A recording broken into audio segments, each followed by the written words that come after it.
Hey guys, welcome to the stream. This is Jay. Welcome to 24 Hour Miniatures. So let's see, we got a couple of comments and questions, and then I'll get to the opening the box and check out what we got. So, Lord Dragon Master, I guess you're not going to be picking up the starter box in November when it comes out. I guess you'll be waiting for next year. So to give a little detail about me, I'm a longtime Khador player. I started in Mark 1 back in 2004. I've been playing, and I played in Mark 2 and in Mark 3. I actually have a whole bunch of Mana Wars off the desk over on back there that I'm currently working on getting painted and prepped for Mark 4. I have about half my army fully painted for my Khador stuff that I used in Mark 3, and then I have about half my army unpainted or primed with some paint that I'm trying to finish up. So Captain Kongboy, so there is some delay. What it sounds like from what Privateer announced today, that it's only for people that ordered multiple boxes and for the international shipping. I only just got the Khador box. I got my notice that it was in the mail last Friday, and so it showed up today, which was nice. It's actually 2 days earlier than it was supposed to. Alright, so let's get into this and let's get this box open. So here's my box. It's still sealed. I have not opened it. I have not done anything yet. So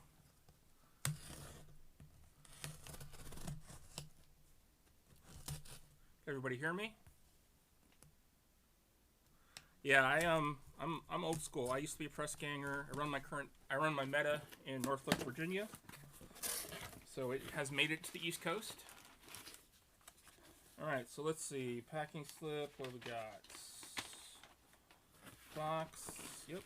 Alright, so we've got one Mark 4 Gencon box and one of the new magnet tubes. And so, I think before we open the box, I'm going to open this magnet tube up. So let's see, there seems to be some tape on it. And I have been magnetizing for a while. I magnetized several of my Khador plastic models, some Benoth and some other stuff. And I wanted to see how these magnets compare to some of the ones I have already, because I have some strong.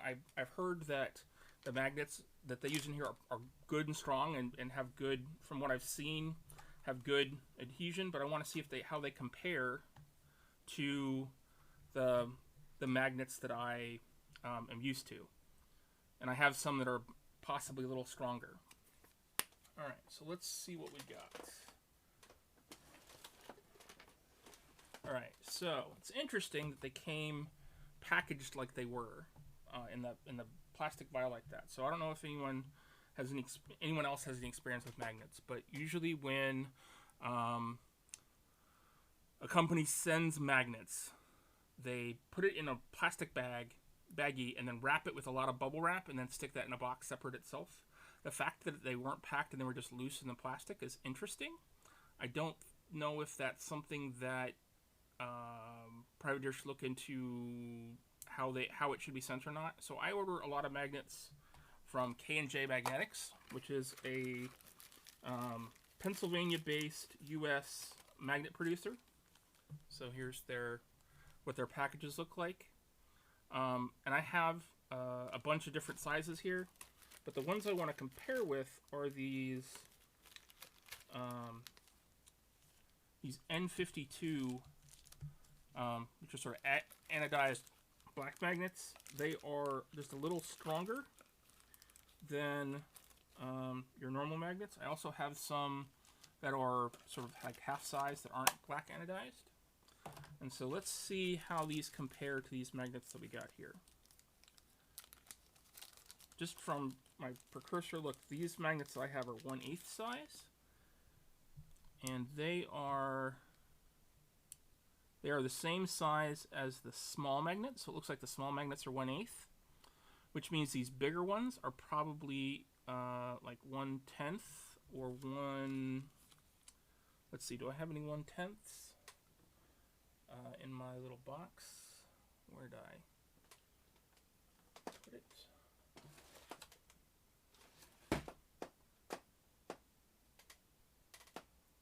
Looks like I don't at the moment. So they're just a little bit bigger size. I don't think they're quite quartered. So I'm guessing they're probably 1/10. So if people are buying magnets, I think you probably need 1/8 magnets and 1/10 magnets. It looks like the box comes with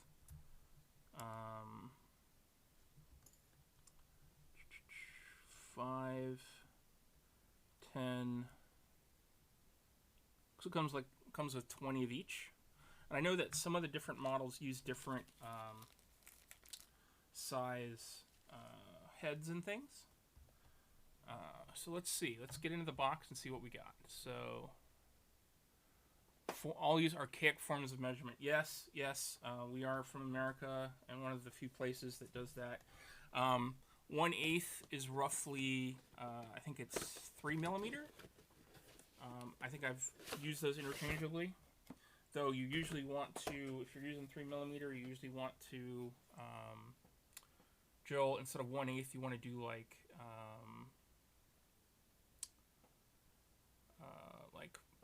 5/32.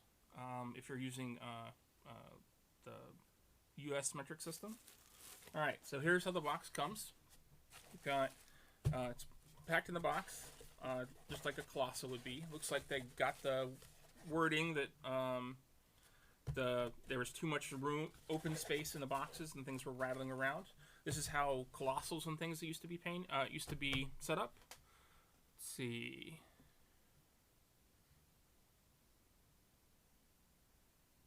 World War II mini let's see. Captain Convoy, manufacturers that ship them, even if it isn't allowed. Never heard that they had them stop the customs though.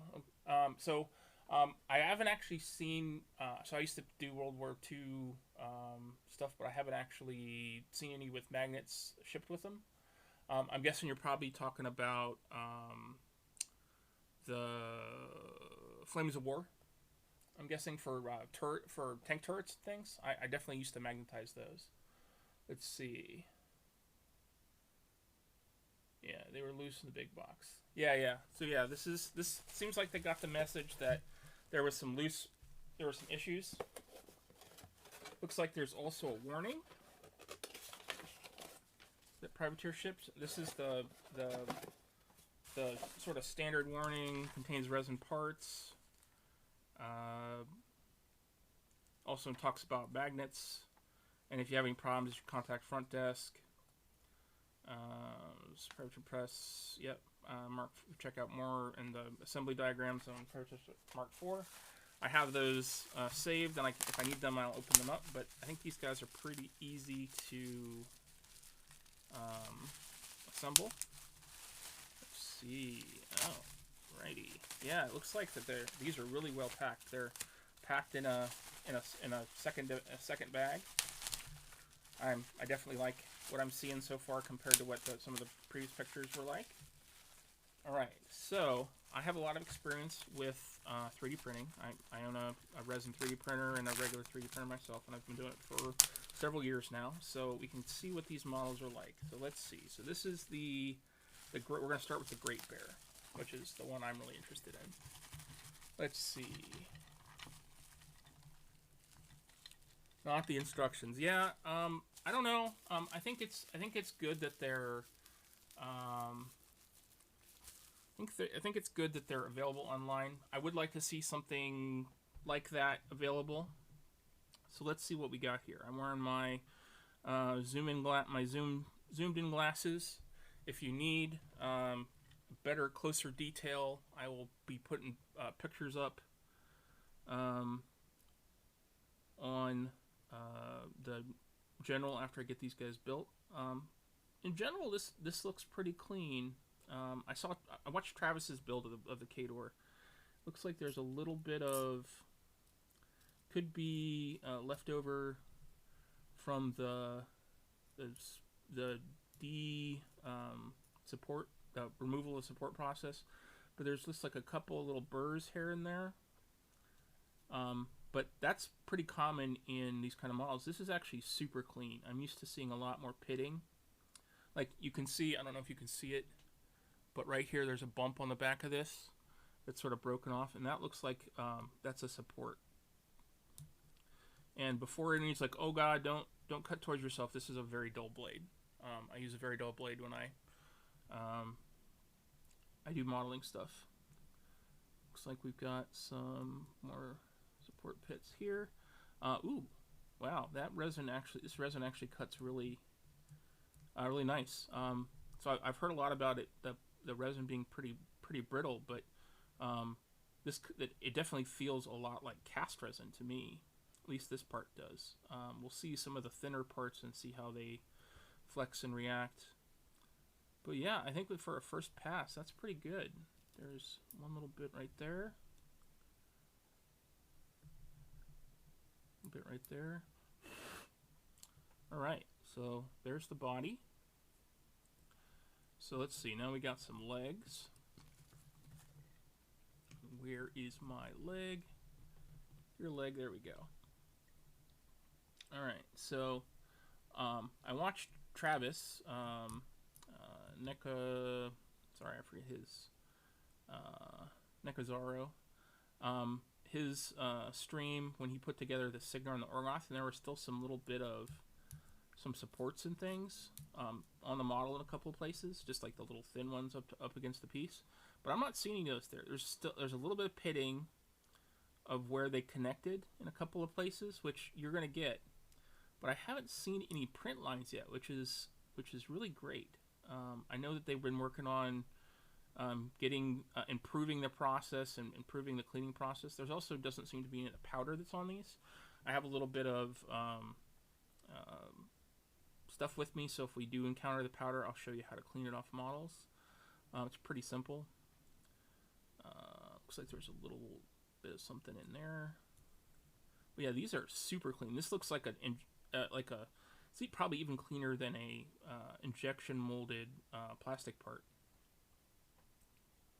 Hey Planeswalker, what's going on? Let's see, how do you think he dulled it? Oh yeah, no, I've definitely cut myself a bunch, or Dragon Master. I also, so what I tend to do is I will tend to use blades on cutting foam, and so I have a lot of this foam that's in the packages, and cutting on this and closed cell foam with X-Acto blade dulls it very quickly. And I actually know some sculptors that use dull blades that actually dull it on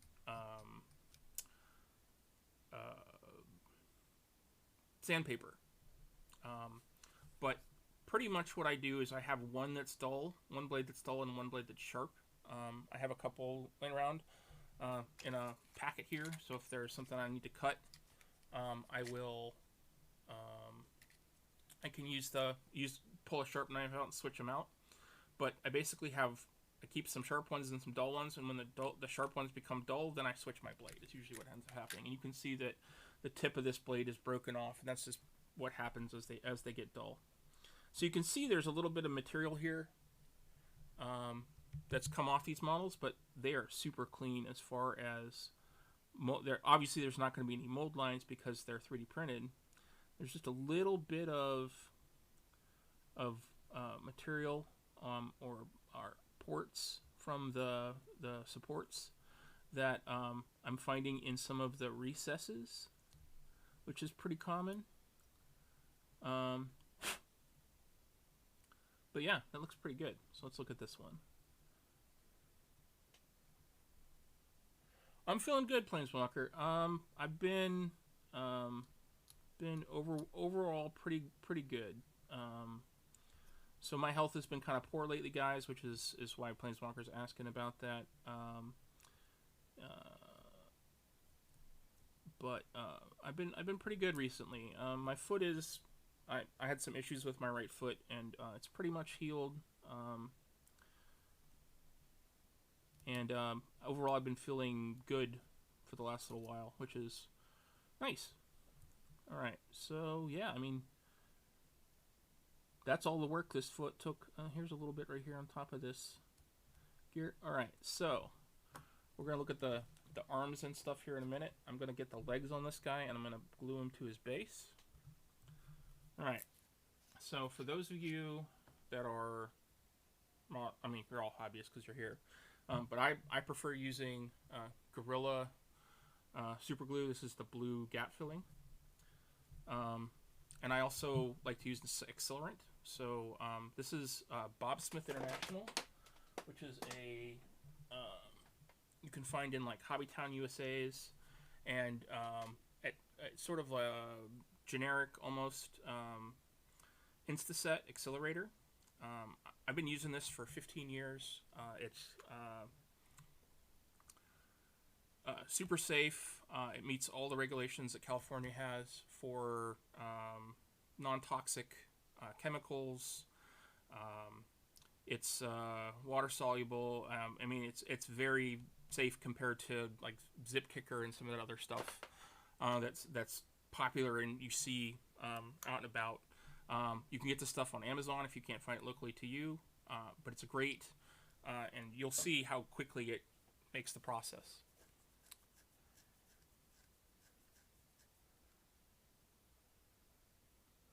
Let's see, Racked and Confused. You gotta take that Infernal Pact and sell your soul for healing. What is the worst that can happen? Well, I've already sold my soul to the Infernals. I actually have I'm an early adopter of the Infernals army. When it came out in 2019, I was actually at Lock and Load and picked up some of the first models, and I actually have a fully painted, very nice Infernals army that I'm up until this past Tuesday, which is my group's normal game night. I've actually been playing. So yeah. So if anybody's been on the Warmachine Hordes group, I'm J. Andrew Powell. I'm the guy with the sort of Chewbacca symbol that's been around a lot, and joking with Luis Nin lately, and he has been jokingly pointing out that I'm an Infernalist at heart. So Infernals are sort of my other army. I actually own all the armies currently, but so I've been playing a lot. Played a lot during Mark III. Been pretty active since I got out for about a year, 2014 to 2016. Got back in right before Mark III started, and I've been playing actively for all of Mark III. So that's the thing about this Bob Smith International stuff. So the Zip Kicker actually makes glue brittle. This doesn't. This actually is why I recommend this product. Is because it actually it's non-toxic and it's you'll see it. I glue a part up in minutes, and so if you want some other recommendations about Smith International, if anybody watches Tested, the glue that he uses in that sort of purpley bottle, that's Bob Smith International. The super glue that Adam Savage uses is on Tested. So all I got to do is, and this is just a little plastic bottle you could buy on Amazon. I think you can get like a 20 pack of these for $5 or $10 on Amazon, and it just has a precision tip that lets me put the accelerant right where I want it to go. And so all I need to do is count to 5. 1, 2, 3, 4, 5, and the part's solid. That's it. It's that simple. Oh, hey, Alec, what's going on? Yep, you know I'm an Infernalist. Alec's a recent addition to my meta.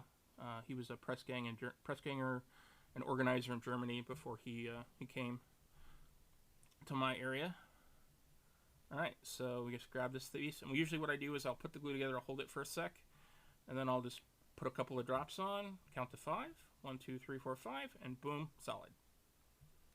Wow, that's a nice looking jack. And let's see, what do I have kicking around? There we go.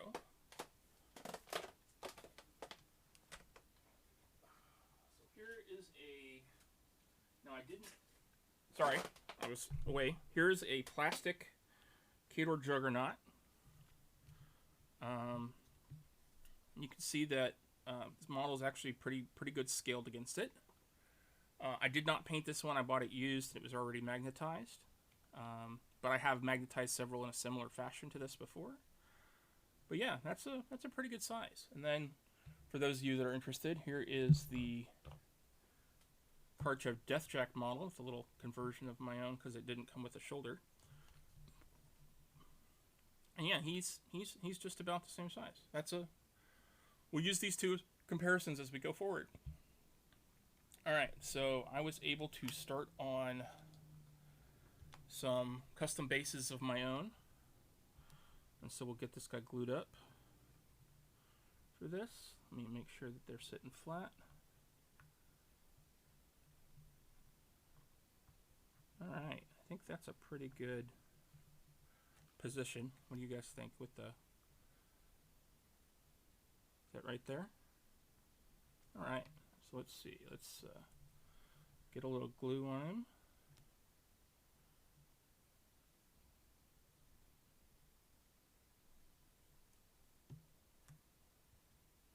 And I'll be filling in the rocks and stuff on these guys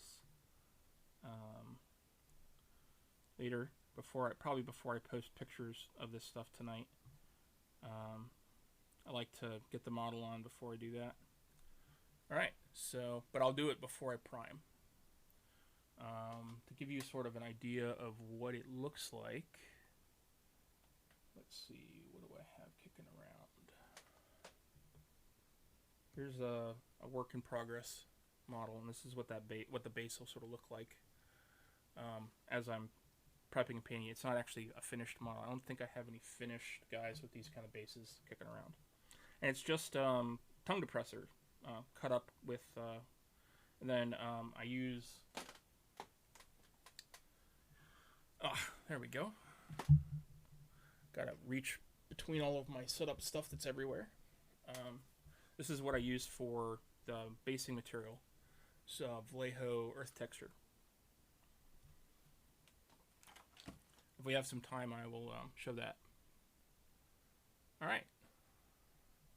So if we got any questions about anything, alright, so yeah, he's already solid. He's ready to go. Alright, so let's look at these arms and these heads. So I don't know about you guys. And if you have any questions about it, this is actually a silicone mat that I'm using. I normally use a cutting mat underneath but I couldn't get the camera to focus on the models, and so I pulled one of these out. I actually use these for airbrushing. And you can get these on Amazon for like $8 to $10 for two or three of them at a time. The gladiator head. Which one's the gladiator head? Is the gladiator head the combat one? The is it charge for free and heavy boiler?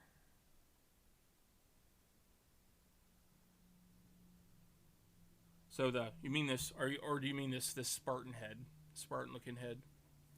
See if I can get it to get the camera to focus. This camera doesn't like focusing on fine detail. This one. So let's see. I think I actually need to use one of the other ones.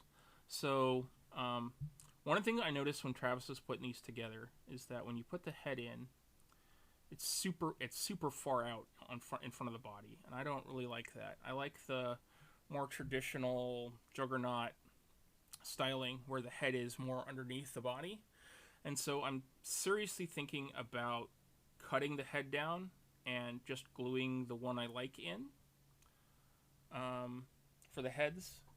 If someone wants to be super critical of what we're doing, then I'm happy to just use the head that I have glued in. I think the head I want to use for these jacks, and so the two heads I think are the best are the this is actually, you're right, this gladiator head is probably my favorite for look, for sure. But I think for actual what it does, I think the two best ones are probably these two. I'm pretty sure that this is the charge for free and heavy boiler head, and this is the spell, the +1 to spells within I think 5 inches head. I think these are the best two, and these will probably be the two that are in I'll probably start with this one on this kit, because I plan to have this jack primarily be a melee and maybe a little bit of range support kind of role. And then because of the unstoppable ability that it has, which I think is just amazing. My other one is going to be when I build the wolf, the dire wolf. I'm going to be doing the shield guard head But I am definitely going to magnetize all the arms, since you'll get to see me do that. So these are definitely, the arms are definitely cool, and we'll do a cleanup pass here. Looks like there's a little more sort of pitting and flash on this one, and so we'll need to clean those up. But I just want to check out the bond. I think that is a really, I think this engineering idea is amazing, with the lips that connect the pieces together, so that even while magnetized, the arm doesn't spin. And that's, I think, a really good addition. I think it's really cool. All right, so let's see, what do we got here? What is this? Huh. Might be a piece that broke off. I think that might be a handle of one of the weapons. Yeah, it looks like my mace, the bottom of the pommel, has snapped. So we'll have to glue that back on, clean this up a little bit and glue that back on. But that's not a big deal. I know that some people have had their hammer, so it looks like there's a little bit of flex to this, which is nice. I've heard that these can be pretty brittle. Let's look at this one. Yeah, this one definitely has some flex to it. Seems to be pretty good. The other one I'm worried about is the shield. So the shield is nice and thick. Doesn't seem to be too brittle. Alright, so let's see. So you're fixing models? Yeah. So Alec just moved, as I said, just moved over, and he had a bunch of models get destroyed by his mover, which is really sad. But awesome that you're able to have some time and fix some things. All right, so let's do some magnetizing. So I think first things first, we need to do the body. And so I have a method that I use when I magnetize, and it's different than pretty much everything I've seen everywhere. So most people that I've watched have put a little glue in the arm or on the magnet, put the arm in there, let it sit for a second, and then tried to pull this out tried to pull this piece out, and it just comes out. Almost every time it pops out, and without any accelerant to harden it or anything. I think that's just really strange. And so what I like to do is I will actually take my X-Acto knife, and I will take the blade, and I will I will pull in between two layers, and I will pull off one magnet. And so what I'm going to do is I will go like this, and I will push this in here, put that off with my finger, and then I will either use the back of my X-Acto knife, which is aluminum, so it doesn't stick to the magnets, and push it in. Or if I have a problem with that, another thing that I do is I will take a Q-tip, and wet it with a little bit of saliva so that it doesn't stick readily, and then push that magnet in. Alright, yeah, that seems to work pretty well. And then, let's see, so if we take that, if we take this, and we go, okay, so now we need to figure out which arm this goes to. So, there, that pulled that out. Alright, so let's get the body magnetized up, and we'll go from there. So, first things first, we want to grab one magnet, pull it off. I like to put a little bit of glue into the socket. You don't want to use too much glue here. A little bit is more than enough. So then I do is I take my blade, I go like this, pull the blade off so the magnet's sitting in there. I use the back of my tool, which is aluminum.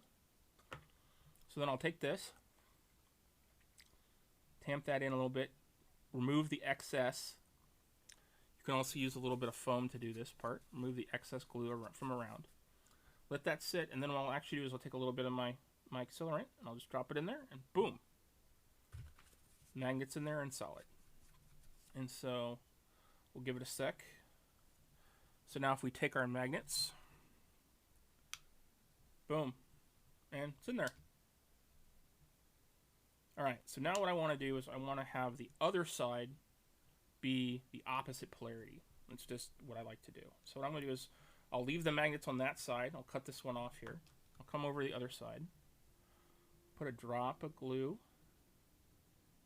in there.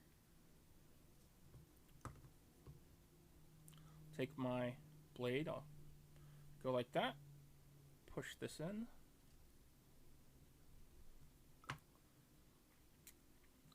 Take my Q-tip and wet it a little bit. Push that in.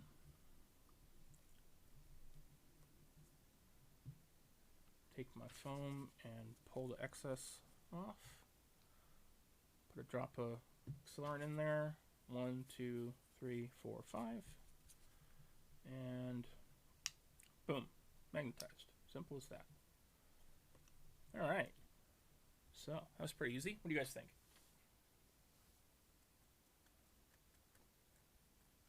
Thanks everybody for coming and checking this out. I will likely be doing some painting videos as I get these models painted. I don't have a specific day that I'll be working on it, but I actually have a tournament coming up, actually run by Wrecked and Confused at Atlantis Games and Comics in Norfolk, Virginia on Saturday, September 17th. And I actually have about 15 or so Man-O-Wars that I would like to. I only really need to get like 5 or 6 of them painted. I have some other ones painted, but they're older, and I want to get some of my newer models painted. And so I actually have about 15 Man-O-Wars that I want to try and get painted before this tournament. It's going to be a steamroller escalation event, which is kind of interesting. It's so I think it's a pretty cool format. I definitely have run a bunch of escalation leagues based on Journeyman in the past, and I think it's a pretty cool format. So we're using the steamroller rules, so no brawl or clash machine restrictions, so nothing's limited. And you start with a 25-point army with a 30-minute death clock, and then each round you grow your army 50 points for round 2, 75 points for round 3. Death clock grows to 42 for round 2 and an hour for round 3, which is standard for steamroller. And you actually can do up to 2 lists, so you need to have at least one, but you can run 2 from the same faction. I'm personally planning to play Khador. I'll be playing Winterguard Command with Butcher 3 and Sorsha 3 in Armored Corp. Alright, so I think that looks pretty good. So let's put some arms on this guy. Alright, so let's start with this arm that's got the broken bit. And we'll come back to the heads. I still need to sort of decide what I want to do with that. I might magnetize one just to sort of see how it goes. I want to see how the fit is on the Direwolf before I make my final decision. Alright. But I'm thinking I'm probably going to glue them in. So this arm seems to be pretty clean. Seems to be a little bit of pitting on the underside of this arm. I'm still not seeing any layers, which is good. And even if I did see a couple layers, that's fine. A little bit of sandpaper, and I have a little bit kicking around near me, and some gap-filling primer, and that just goes away. And I like to use Rust-Oleum primer for my miniatures. It's a little thicker, but when you have that sort of the possibility of a little bit of detail, especially for 3D printed models, I find that that's usually fine as long as the models have good deep surfaces like these do. Sometimes if a model is sort of has shallower surface or doesn't have a lot of depth to it, like this model does, I'll use the Vallejo Mecha gray primer through my airbrush, or I'll paint it on. Actually, I usually paint it on.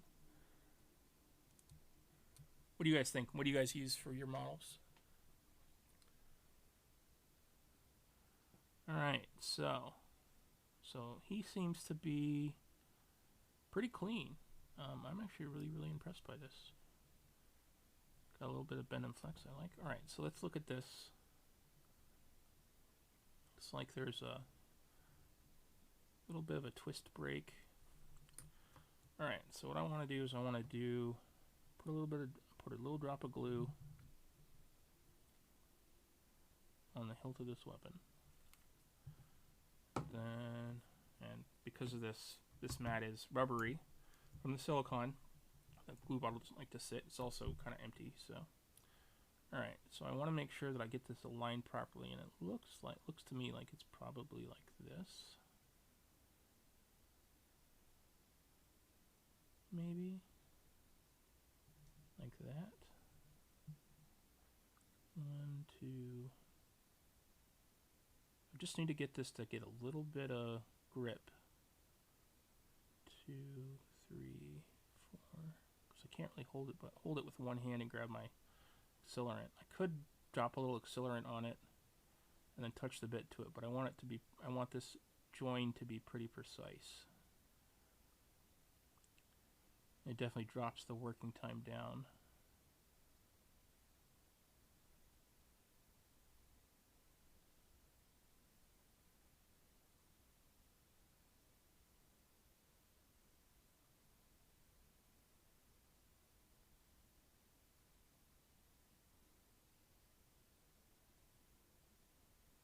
That's cool, Dragon Pup. Yeah, I think the GW primer is good stuff.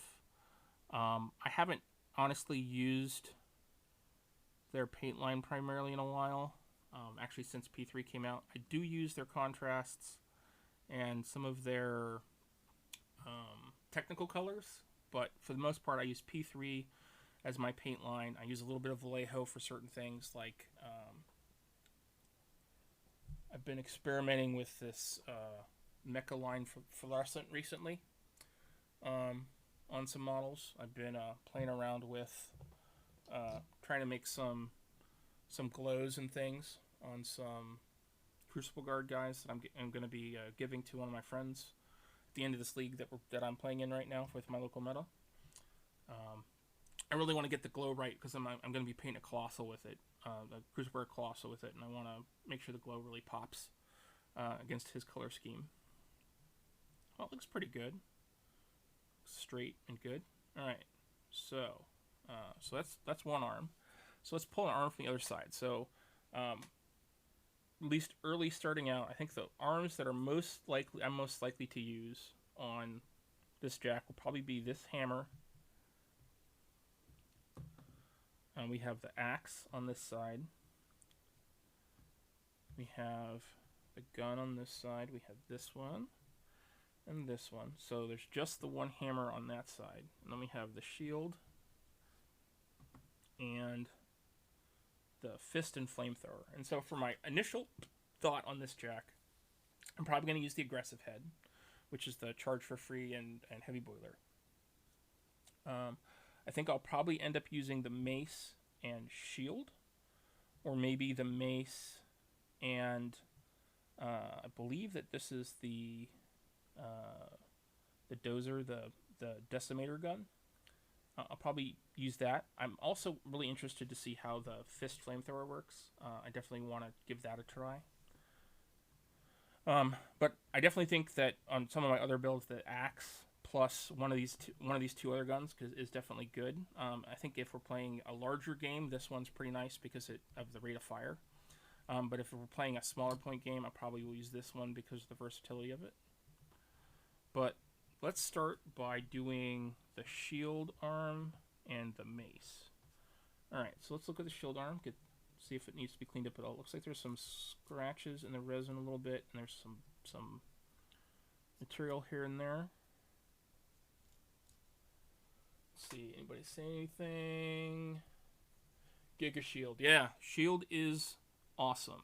And the fact that he's a 22 with Unstoppable and the shield's got a gun in it is great.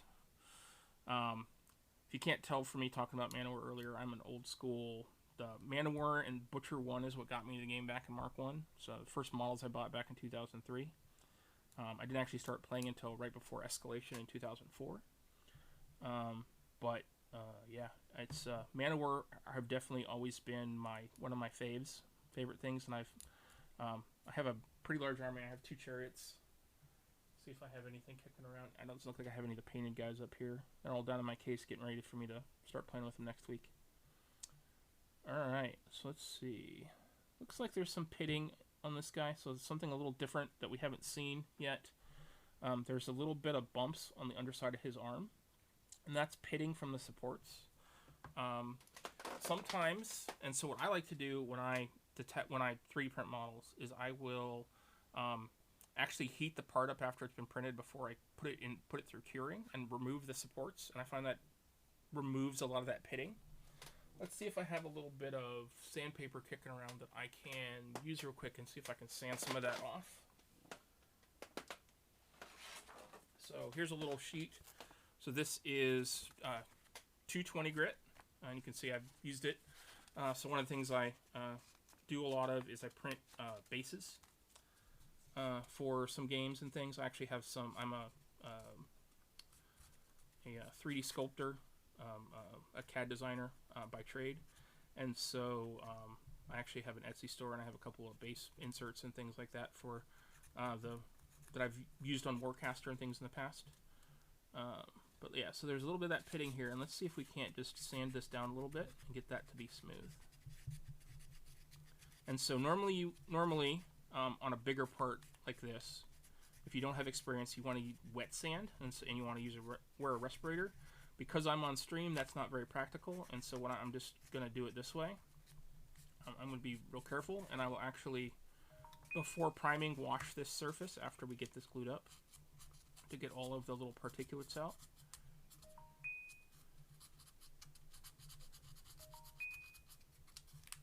Sorry guys, I need to turn the volume on my phone down.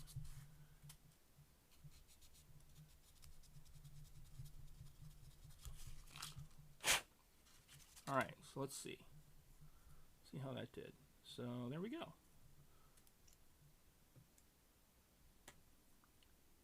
Etch this back a little bit. So now I'm going to start breaking out a little bit of my hobby kit. So way back in the day, I used to work at Hobbytown USA, and so I have all sorts of sort of random tools and things. And this is what this tool is this is a panel scriber, and so what it is it's actually designed to use on model car kits, plastic model car kits that don't have a lot of detail to them, to add more detail to like doors, and you can actually use it and to cut doors out to make them openable and things in model cars. And so what I did, because I sanded that down, I lost a little bit of the detail edge of this of the line here. And so what I'm gonna do is I'm just gonna take this, put a little pressure on it. I'm gonna trace this line and see if I can't scribe out this line a little bit so that when I prime it, I don't lose detail on this underarm. You got to be careful because you can scratch it, and if you don't follow the line, you can gouge things in the wrong place.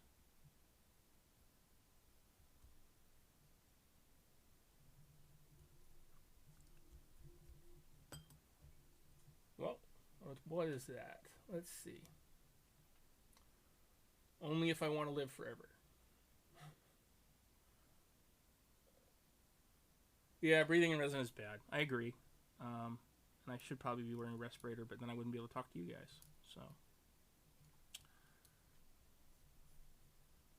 it's not. I'm being careful, and it's not really aerosolizing. I did blow the resin off, which I probably shouldn't have. I probably should have used a wet paper towel and removed it, but looks like there's a little bit of support stuff coming up this.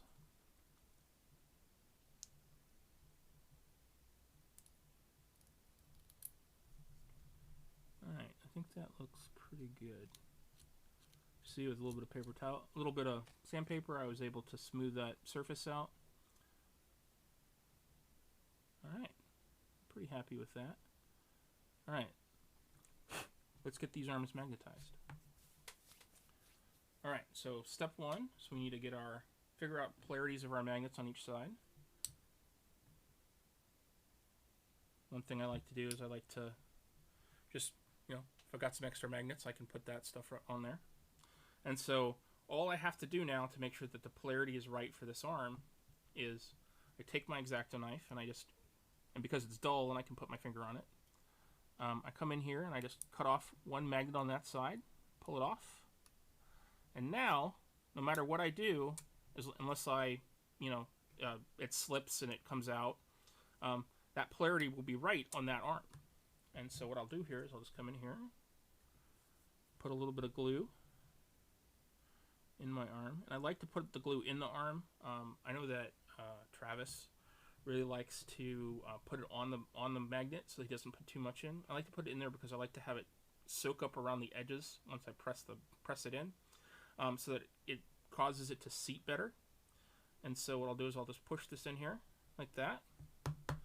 Take my hilt and I'll just press this in.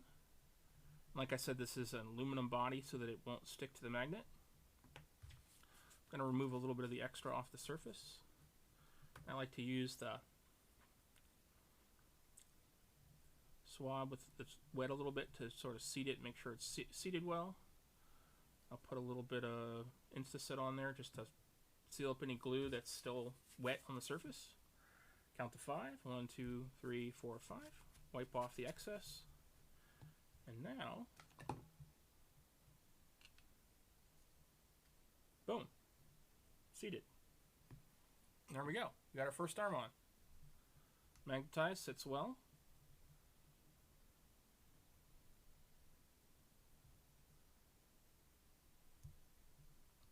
Probably, it looks like there's a little bit of excess glue on the surface of the magnet. I can just scratch that off.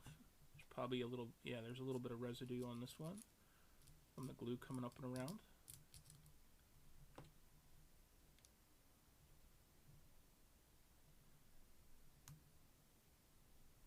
There we go. All right, first arm magnetized. So let's do the other arm now. So we just come in here and we pop our first magnet off. What you can do is you sort of push your thumbs at the magnets. You see how I bend the magnets up like that? And so I'll push my thumb and bend the magnets up, and that helps me get in to that first magnet. And I just pop it off. I take the weapon I want to attach. Put a little bit of glue down into that socket. Take my magnet, push it in, pull that off. Take this and press it down. Looks like there's a little excess glue, so I'll wipe that clean. Now I want to seat any wet glue.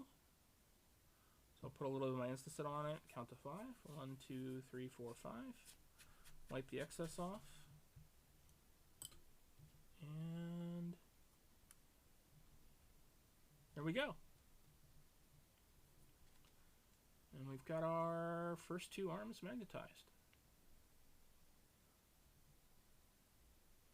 Boom. There we are.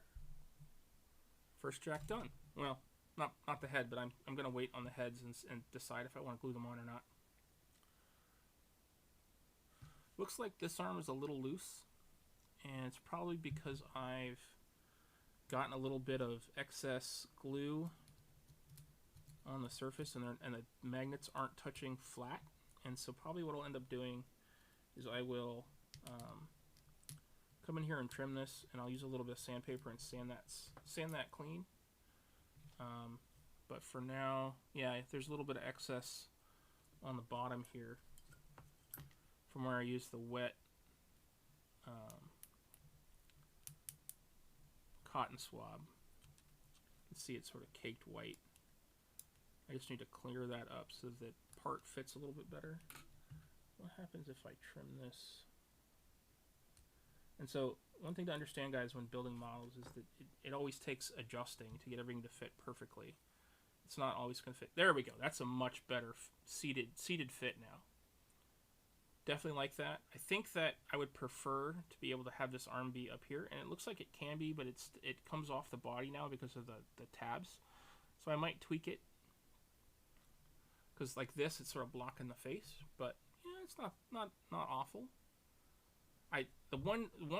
So I really like these tabs that they have, and how they fit into the model and create a joint so that it's not spinning. And that's one of the big problems I had with Warcaster, and why I end up gluing my jacks, is because the arms and the weapons tend to spin on the model, and it was really fiddly to pick up. But they're pretty good. But I the thing I don't like about it is that it sort of lacks posability a little bit.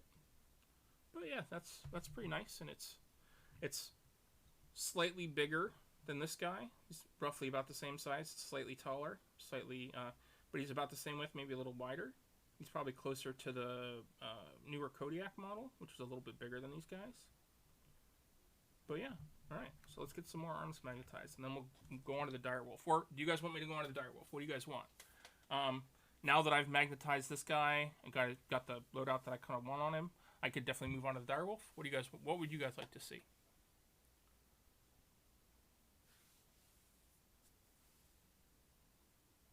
So yeah, the Toro is definitely... You want me to move on to the Dire? Okay, we can do that. Alright. So let's get these parts out of the way. Get my details and things. Grab all my magnets and things and get them stacked together. We'll put him aside. Put his arms on him so that we can compare him to the Direwolf.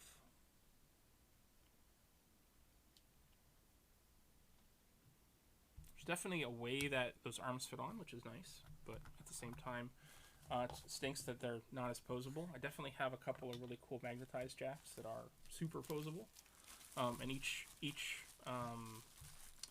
loadout has a different pose, which I think is cool. Alright, so this is the Khador Direwolf Heavy Jack. It's sort of it's not a Berserker because it doesn't have the damaged chassis. But it is, I think it's Defense 11, Arm 19, like a Berserker, like a Berserker's Arm 18. And I do have another prepped base for this. Alright, so let's see, what do we got? So this shield is really cool. And this is the arm I'm going to be gluing together for him. Looks like there is some support stuff on the shield. So they probably, when they printed this, oh, there's a little bit on the bottom of the arm here. They probably printed it like... There's a little bit here. So they probably printed it like this, probably. And so they had supports coming off here and supports coming off here. So it would have been, if this was the flat of the bed, it probably was printed like this or like this. Maybe like that, looks like. Definitely will probably want to scribe this a little bit. Alright, so we got our body. So the one thing I don't like about this Direwolf kit, I hope they at some point decide to do some alt stuff. So his body is sort of twisted. Alright, so here is our first real big break, guys. So this is my Direwolf. And the axe is broken in two places. So we've got I think it's called the long axe. And it is definitely broken in two places. We'll look and see if this is something we can fix. Probably would glue together just fine. But if it's that brittle, let's see. You see, I just snapped again, so the shaft on this is pretty brittle. I think I'll probably contact Privateer about this and try and get another one of these arms.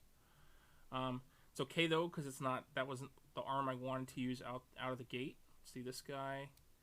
See, he's a lot more flexible, and so it looks like this one probably just got... So when a part comes like this, that's brittle like this, there's one of two reasons. One reason could be that the resin that was used is just a little too fragile, and so when it's cured, it becomes fragile.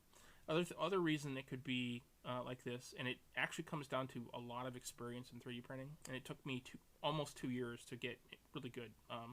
I actually, the first time I 3D printed something, I spilled a little bit of the resin on my ankle, and me being the genius I am, thought, hey, I use isopropyl alcohol to clean up the resin surface after it comes out the printer.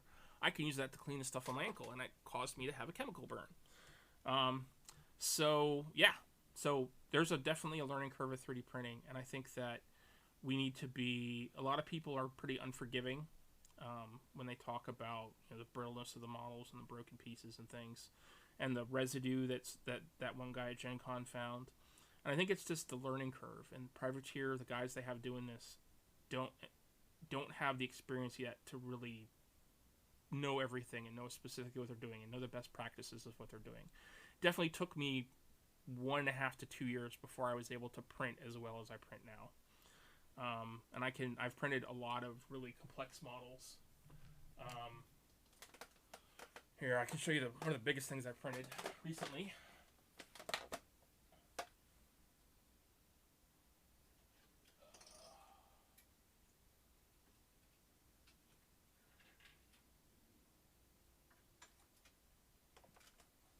So obviously this is, I'm still missing a couple of parts here and there, and it's not fully, it was printed in multiple parts, but this is a model by a studio called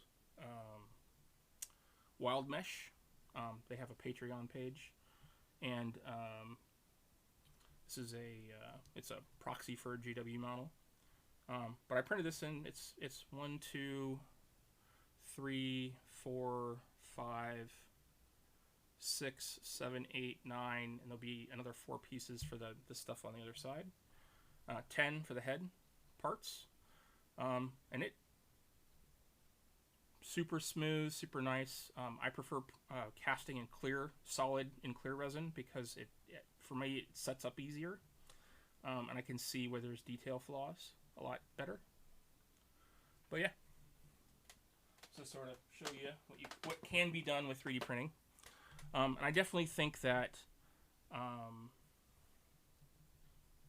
these models, Privateers just has a learning curve, and that's why I'll definitely get a new one of these. But I'm not planning to use this axe right away, so I think that's fine. Let's see. Let's catch up with the chat. More arms, don't leave them unfinished. So, Alex, I will definitely come back at the end and do the rest of the arms, or I definitely will do them off camera and post pictures. Let's see. He's a medium jack. So I guess you could call him a medium jack. I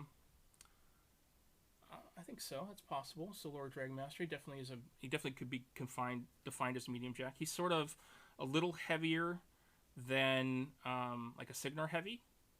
I do believe he's speed 5, which is new for Khador jacks, which I'm gonna love. It's actually my favorite thing about the second chassis of the Menoth jacks is that they're all speed 5, and I tend to play with them over the other Menoth jacks when I'm playing Menoth.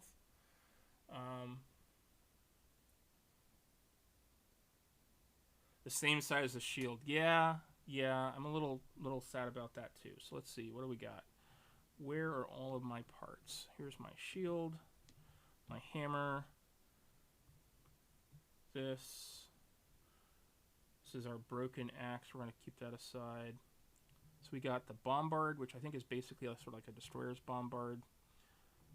We've got the rifle. And I think that the pictures that have been going around have these two switched. I think that this is the bombard and this is the rifle, even though the picture says this is the bombard and that's the rifle. But we have another. Dude, both jacks? Are both jacks?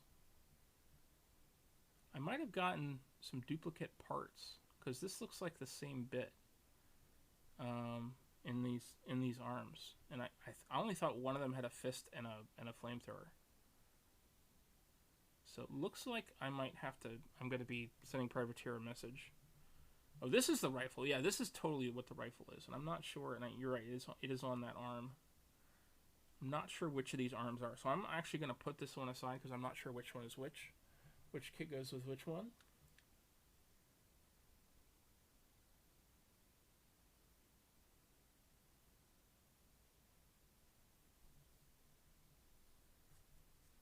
Yeah, so Lord Dragonmaster, I know all the Privateers Masters are 3D printed, but I don't know if they've been using the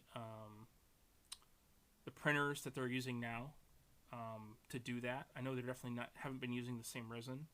I think they've been getting them printed on a laser, and I think they've been doing I think it's a form, is what they have. The form printers is what they have now, and so they definitely have been printing them. But printing one model versus and taking your time and cleaning them up to use to cast, or printing 5 or 10 or whatever it is much different than printing hundreds. And the So they're definitely printing with an eye for production now, instead of printing a low number for preview paint jobs and for casting. All right, so let's get to this model and start cleaning it up. So here's our legs. We'll put these back. Here's our two legs and our body. And so what I was saying earlier is that I'm not a big fan of how his body is twisted. And I really wish that I kind of wish that like the Signar light and the Orgoth light, that the body was in two parts, so you could do this if you wanted to, and it wasn't. Because having it sort of be like this, having it be twisted and one leg sort of in front of the other, I'm not a big fan of how this body is positioned. Also, if you look at it, he's a good bit smaller. Well, yeah, he's smaller than the old plastic, so he's definitely obviously the lighter of the two jacks. He's you know, a little smaller, which is fine. And let's see, do I have any Warcaster stuff kicking around? Let's see. This is what the Warcaster light's like. He's definitely about the same size as a Warcaster light. Yep. He's definitely about the same size as a Warcaster light, so that makes sense. So they definitely have taken a lot of what they learned about Warcaster and applied that to the Mark IV Warmachine stuff.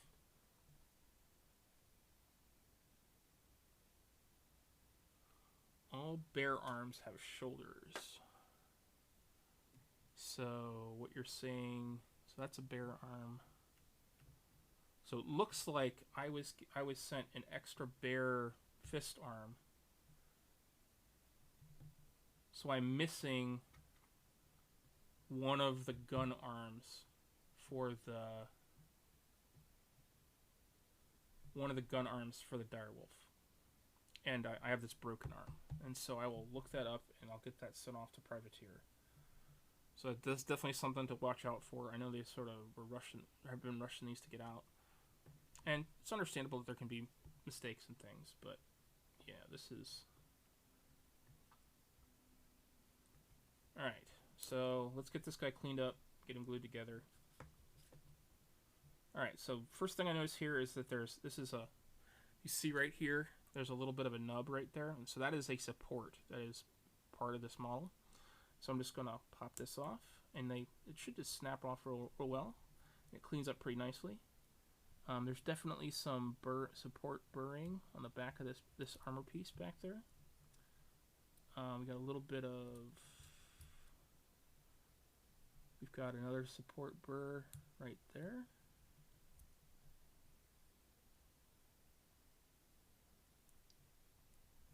Looks okay. There's definitely some support burring on the other side right here. So we're just doing a little bit of a sweep. It cleans off real easy. I definitely think that one of the things you learn from printing over time is how to remove the best practices for removing spruce. And so, like I was saying, I heat my parts up in hot water, or and just like tap water, hot water, not boiled hot water, and then I remove the parts before curing them, and that gives me that smooth finish that I was showing off that model that I was showing off. And I've found that that's the best way, but it took me a lot of YouTube videos and 2 years of experience before I found that detail. And some of my early prints are full of these sort of pock marks that you see, and so that's why I'm thinking that. And Dragon, Lord Dragon Master, you did mention that Privateer has been printing for a while, and I think that, and they definitely have been, but I don't know if all the same people that are managing the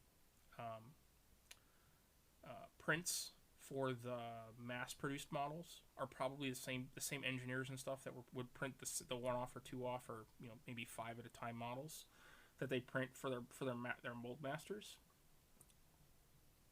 So let's see. So yeah, so I think that that's probably some of it. I think it also could just be that they've been in a hurry and they haven't been able to figure some of that out. I definitely know that I was actually surprised that the Khador did go out right away when they were released. sending out the Orgoth and Signar boxes like a week or two ago, because they'd already had it. I know that Miranda, Wargamer Girl, did a unboxing and build video of these kits right before Gencon, right before Privateer went to Gencon, and so she had those in hand, and they could have been early test models that she got, and not the full final production models. But I was surprised that they didn't ship out faster. And it could have just been that they had already sort of set up and had packaging and cycling for and a process for the Orgoth and the Signar, and they were trying to figure that out with the Khador, and getting that worked into their schedule. I'm really interested to see. So obviously we've seen these jacks now, and they're mostly pretty clean. We did have some pitting, and there's going to be some pitting on this shield that I'm going to have to fix down here on the bottom. I'm interested to see how clean the infantry are, because they have much smaller parts and components, but they'll probably be printed in much more complete. They'll probably just be the arms will be separate, maybe occasionally a head or a weapon. Now I'll be interested to see how that works. I'm also very interested to see how some of the Warcaster stuff is going to transfer, and the Monpox stuff is going to transfer to 3D printed. Because I think Privateer has said that both of those are going to get, at least the newer models are going to get 3D printed versions. And did any of you listen to the meta with Jay and that Matt was on, that got posted yesterday? I think it was really interesting that Matt was considering re-engineering and having some of the legacy warjacks that people haven't been able to get, at least for the prime armies, made and printable and buyable in 3D. He said that it was something they were considering doing, and I think that's a really cool idea. I've actually, as a sculptor, been thinking about trying to, as a 3D CAD person, trying to sculpt additional, like, parts and arms and stuff for some of the jacks, but because I thought Privateer wasn't going to make them, and now that everything's gone legacy, it's much easier to make stuff to 3D print, and have people not care because they're able to get models and stuff. But if Privateer is going to do it themselves, or might do it themselves, I'll probably wait and see what happens with that.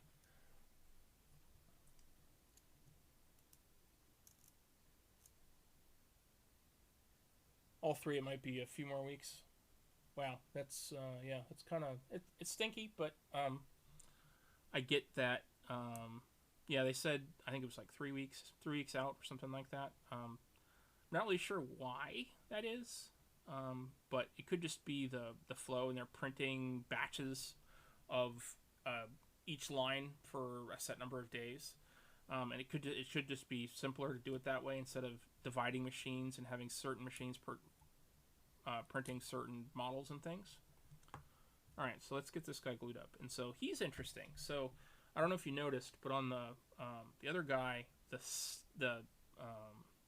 on the Great Bear, the posts were on the legs and the slots were on the body, and on this one the slots are on the legs and the posts are on the body. It's just sort of an interesting little observation. So we're just going to put a little glue in this guy.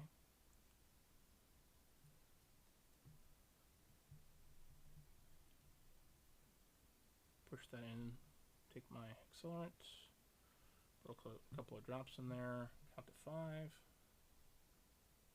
Solid. Alright. Put a little bit into this guy.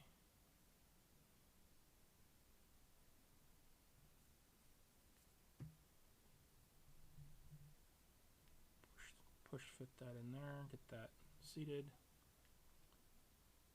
Put a couple drops on it. You can see it's still loose. Count to 5. 1, 2, 3, 4, 5.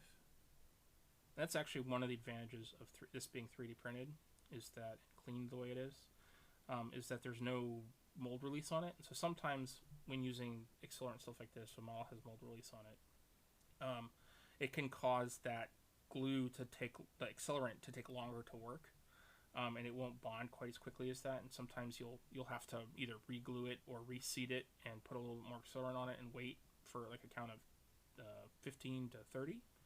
But it's the accelerant, at least the Bob Smith International stuff, is great, and I haven't had any problems with that. All right, so we're gonna get this mounted. I think I want to do something like this maybe, so that he's sort of like coming through the trench. So I'm just gonna put a little bit of glue on there like that. Put a little glue on this foot there like that. Get him centered on there. Put a little bit of this Insta set on there. 1, 2, 3, 4, 5. There we go. Just wipe a little of the excess off. Take a little bit of up that's on my pad. Alright, so there we go. All glued up. Alright, so now we need to do the magnets. And so one of the things I noticed about this guy is the magnets are up, the arm where we had a flat surface on that arm, it's sort of up in there. And so if we look how this seats, they seat diagonally. And so it's going to seat sort of up underneath the arm like that. And that's actually one of the things I really liked about these plastic models, especially after seeing some of these. I like how you're able to sort of magnetize the different components and change the pose. So like this guy could have his arm up here and this down here, or you could turn the blade. If you were able to get, you could magnetize it. You were able to get these shoulder pads. You could do this magnet here, and actually have all your different jacks just have the different pose pieces. And if you didn't, then you'd have to do it in the socket in here. But on one of my streams, I'll show off some of the magnetized jacks I have at some point. Let's see. I had to switch devices. No problems, Planeswalkers. We started working on the Direwolf.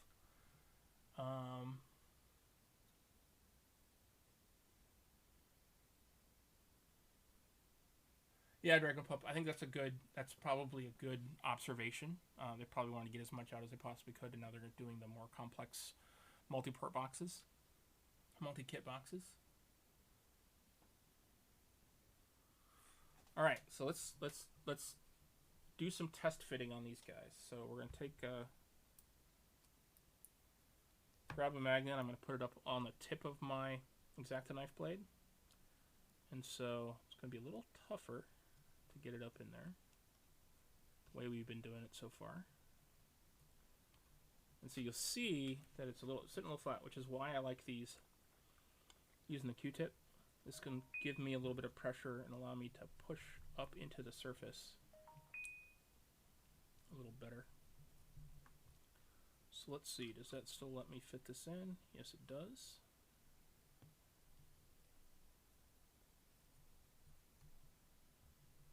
So let's grab this magnet, put that up there, pull that out.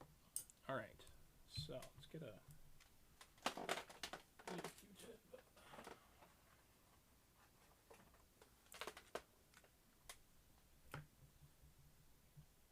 All right, so let's grab a magnet. All right. Get a little bit of glue.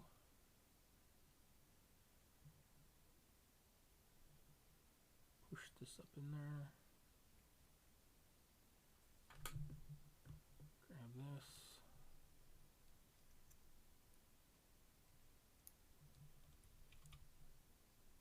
Slide that up in there.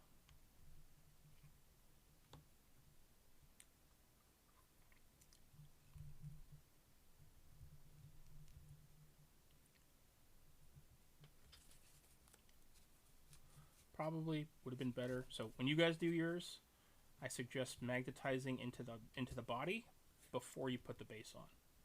And this one probably won't be as bad,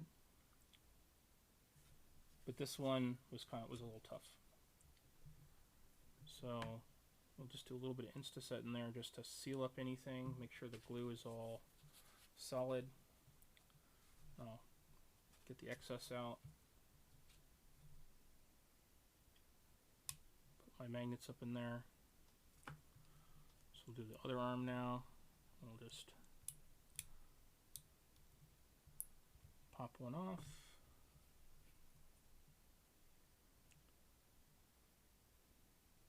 Put a little bit of glue up in the socket. Push my magnet up there.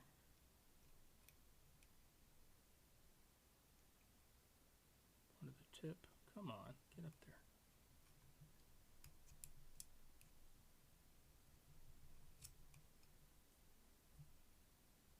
Yep, definitely would suggest doing this before.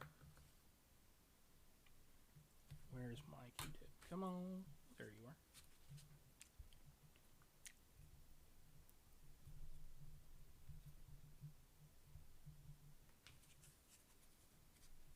Excess out. Check to make sure an arm will fit up in there. Yes, it will.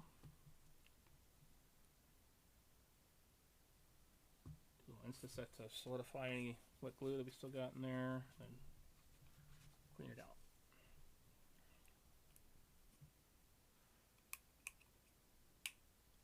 Boom.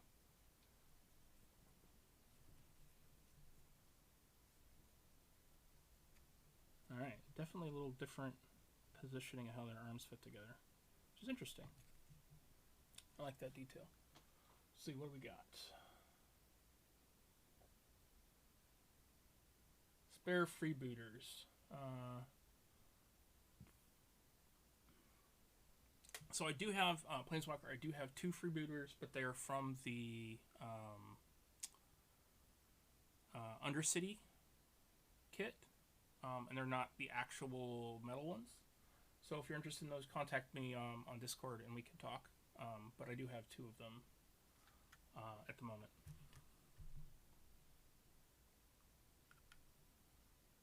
Alright, so let's get these arms mounted. I'm going to do the shield on that side. I think I want to do this one, the rifle. Well, that's the rifle, but I think I want to do this one.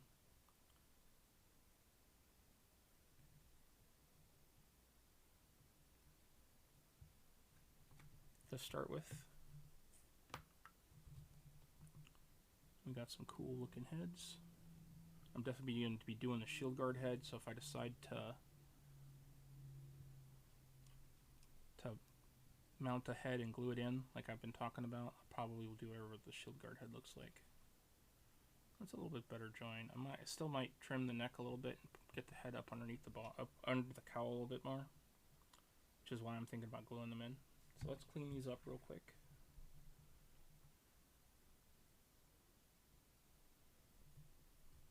All right, so let's a little bit of scratch there, a little bit here. But yeah, this one is pretty clean. Details nice and crisp. Just a little bit of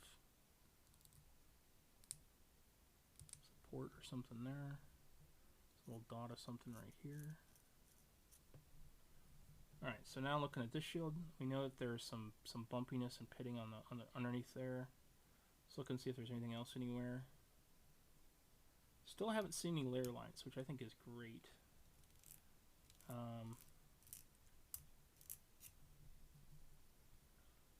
Definitely really smooth, beautiful prints, which is one of the benefits of using a form laser. Because you can get these really smooth curves really easily. I have a Gen 1 Elegoo Mars currently, and it definitely have to deal with some layer lines and stuff and sanding after printing things. That model I was showing off earlier, actually I didn't have to do any. I was able to get the print. But you can see as I'm sort of putting my knife across the surface, I want it to be smooth, but I'm hitting these sort of bumps. And so what I think I'm going to do is I'm going to take my sandpaper, and normally I would suggest wet sanding here, but just for the nature of the stream, I'm just going to do a little cursory sanding job here.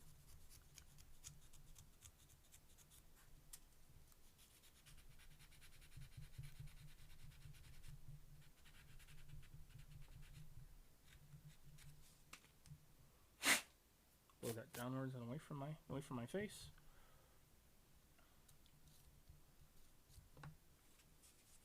Use this bit of foam to polish that surface a little bit. Much smoother. Nice. So I think I want to use get my scriber out. Scribe this line. You can use the tip of an X-Acto knife if you don't have a scriber. Definitely went too far there.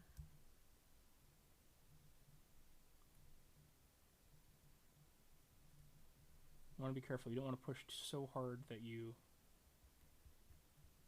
slip and it cuts into you. But if I bleed, I bleed. Sort of how it goes.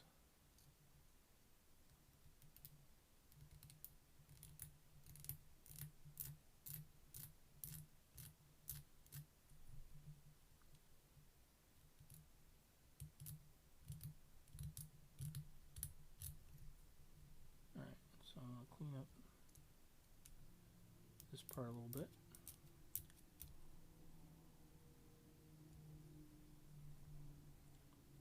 Alright. That'll do for now.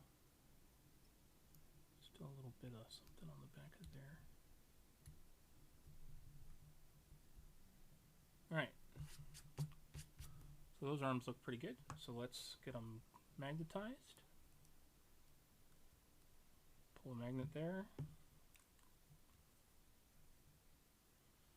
Put a little glue down into this arm.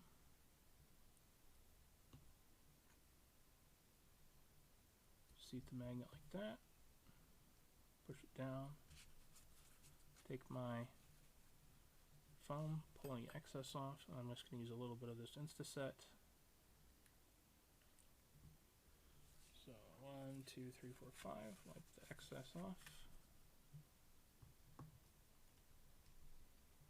Pull the magnets that are in this arm out.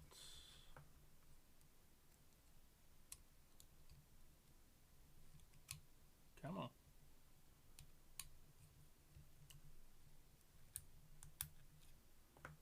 Let me see, here's some of my other magnets.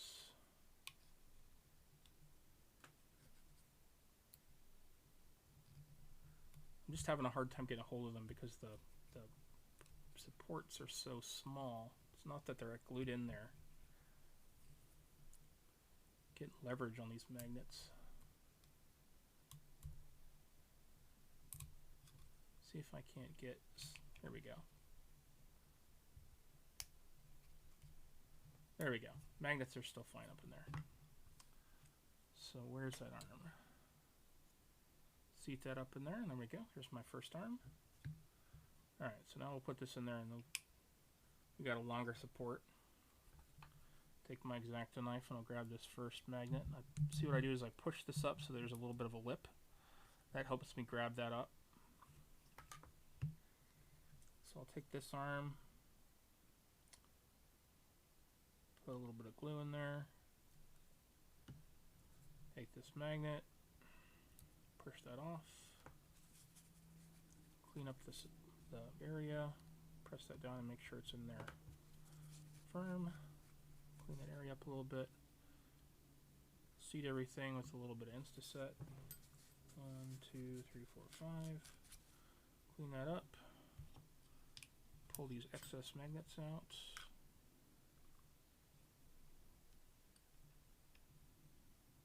There we go. Direwolf.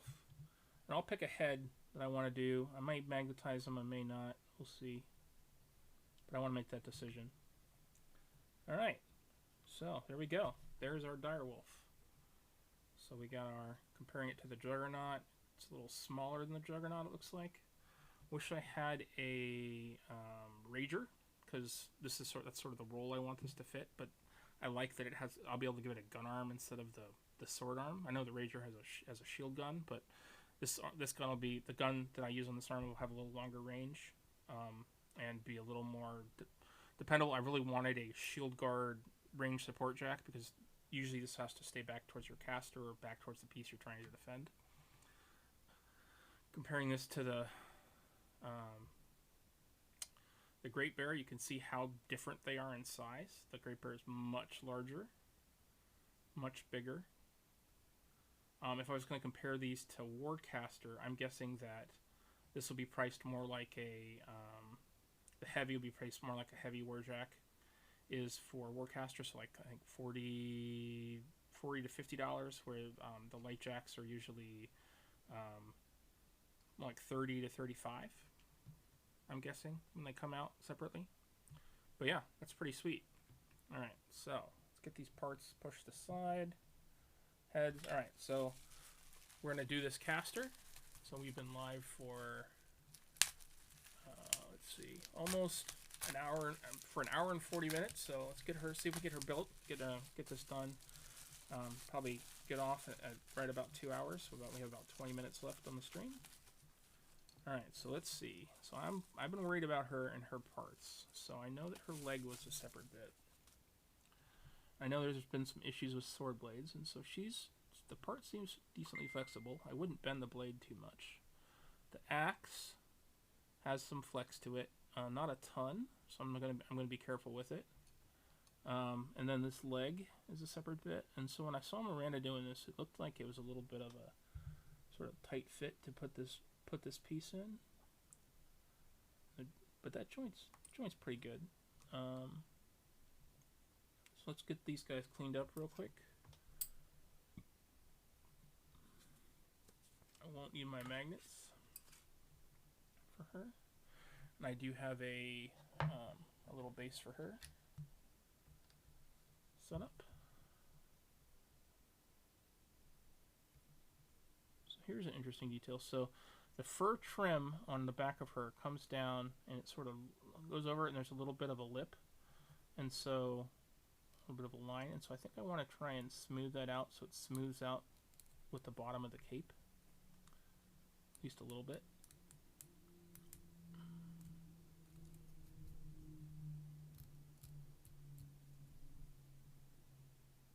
So it's a little flusher.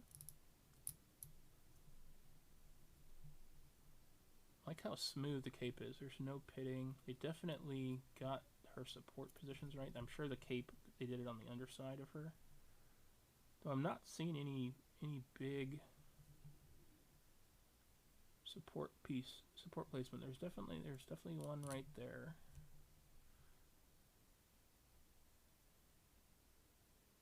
Yeah, she's very clean. She's very nice.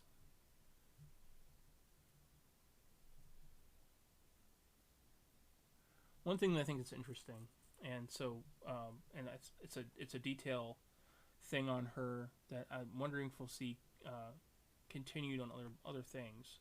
But you see that the smokestack is sort of pushed into her fur, and that usually when we saw the cast stuff, the smokestacks were usually separate pieces or were pushed out from the body. And that has to do with how the mold's made and how the undercuts and things. And this bit would be a super fragile component to have be separate and to sort of stick off. And by pushing it in here, it makes it much sturdier. But you also lose some of the detail, and it can get lost in there. So when you paint this, you'll have to be real careful about making that pop and separate from the rest of the fur on the body. I definitely like the way she looks, and compared to the Mark III plastic Battlebox casters, she definitely is a step up. But she definitely is lacking a little bit of detail. Her face is pretty obscured. I don't know if you can see this or not, but she has this sort of piece that comes down the side of her face that's part of her helmet on the side right here. And so her face is it's very soft. And what I mean by soft is it means that the lines aren't very deep. And so when you prime her, I would definitely use a lighter, like an airbrush primer, even if you brush it on, and maybe even thin it down a little bit, because it would be very easy to lose a lot of the detail to this face. She also has an interesting detail piece. So on her helmet, she has what sort of looks like a skull and horns. Or maybe it's like a metal C and a dot or something, which I think is a Greylord symbol.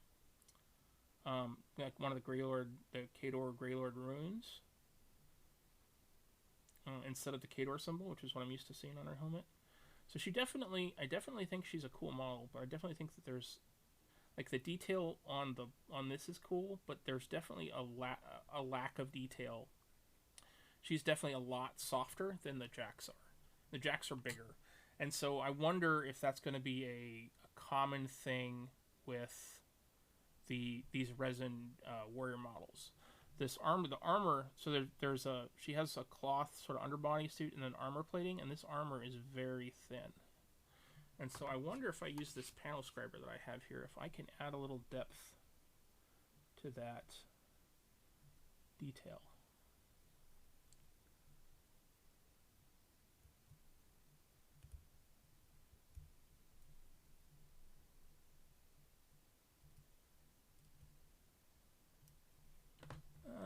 I'm just sort of marring it. This is sort of what it looks like. But yeah, I think she's a little small for the quality of resin that they're using. I think if they were using a higher detail resin, I've heard that this is water washable resin, which tends to be a little bit that comes out a little softer. I think that, but if she was maybe like 5 or 10% bigger, I think the details would be a lot sharper on her. But we'll see how she paints up and see how she goes. What do you guys think? So let's see. Right. Hey JD, how's it going? Planeswalker, did I not send you one of the bottles? I thought I did. I can definitely send you one, or I can link to you where I got them on Amazon. Hey JD, Navy Guppy, how's it going? It's definitely helps. So the mist spray is in a lot of instances is definitely not cool, and I actually saw this first on Tested, and Adam Savage is using one of these. And I went on Amazon, I found them, and they are super cheap, and they are just much better in every way.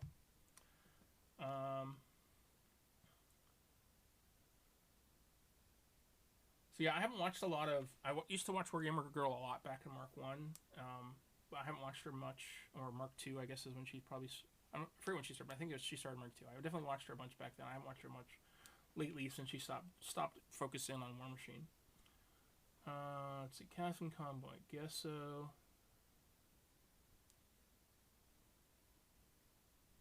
Yeah, I haven't really tried Gesso before, Captain Kongboy. It's definitely something that's on my radar. I think I'll probably end up using.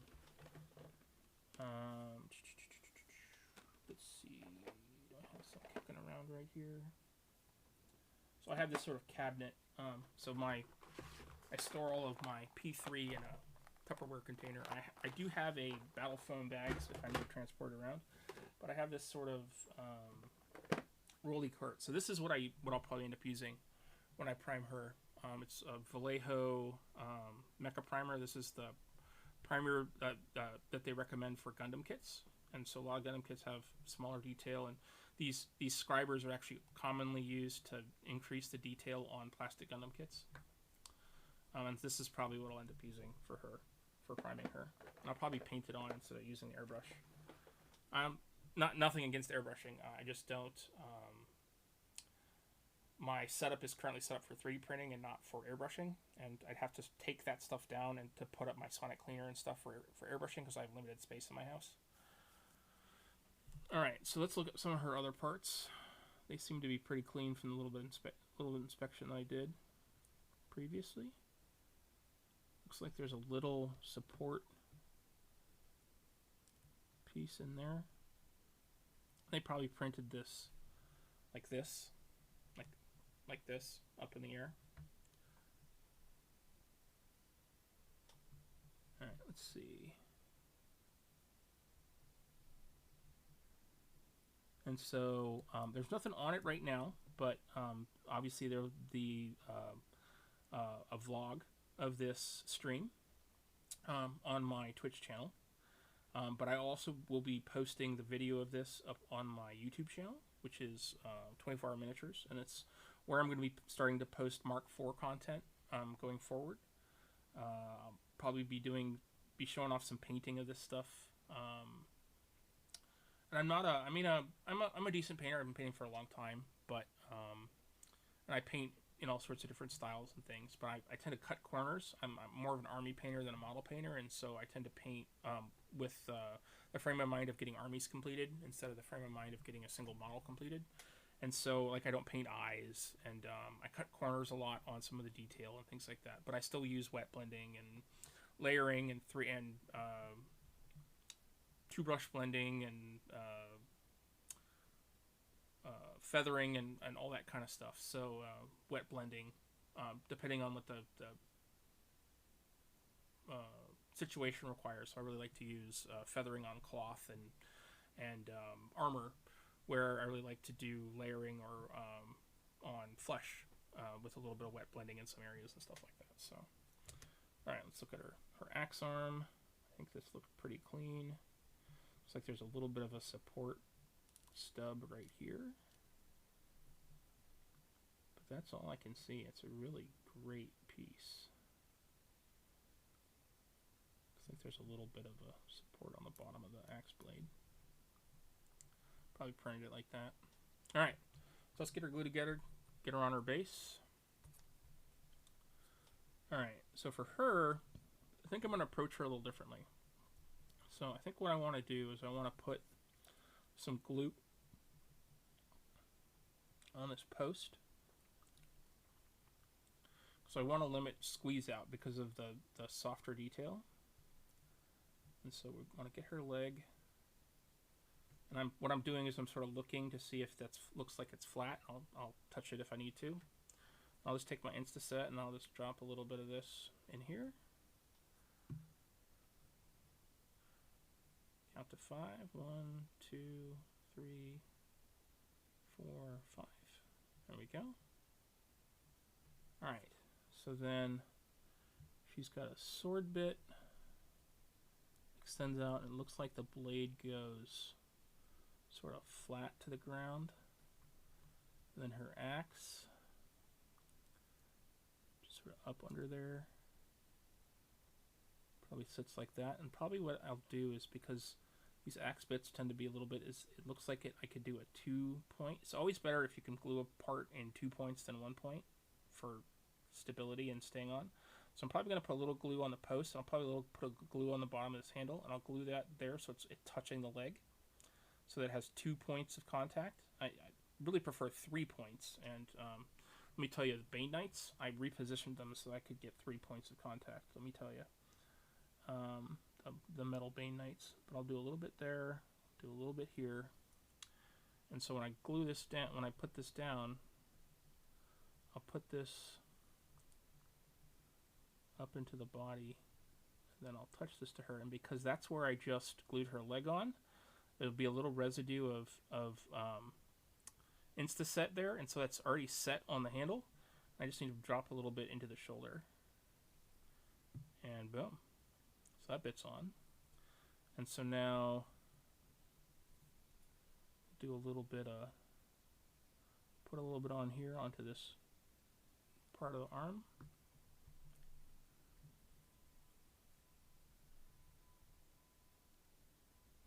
Get this seated in there like that.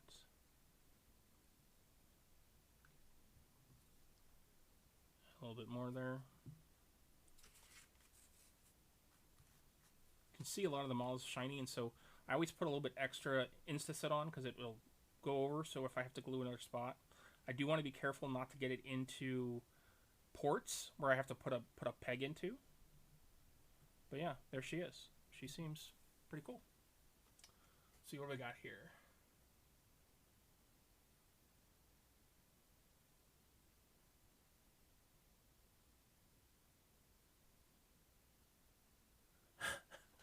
So Planeswalker and I met when I used to stream. I used to stream during COVID, and I was on Travis's channel, and so I've been helping him out with. I've been painting for a long time, and I've been helping him out with. I've been learning and painting. So, that's a cool thing. So, looks like her cape touches the ground, and because the base I have isn't laying flat, her foot's going to be slightly raised, and so I'll probably put a little bit of texture. So here, let's do something real quick here. I've got about 5 minutes, and she's the last thing I need to do that I'm going to do on stream. So let's pull a little bit of texture on here, and so I'll show you how I do this. So here is my texture putty, and this is a silicone mat, so we'll just go right onto here. And so I'm going to grab a paintbrush.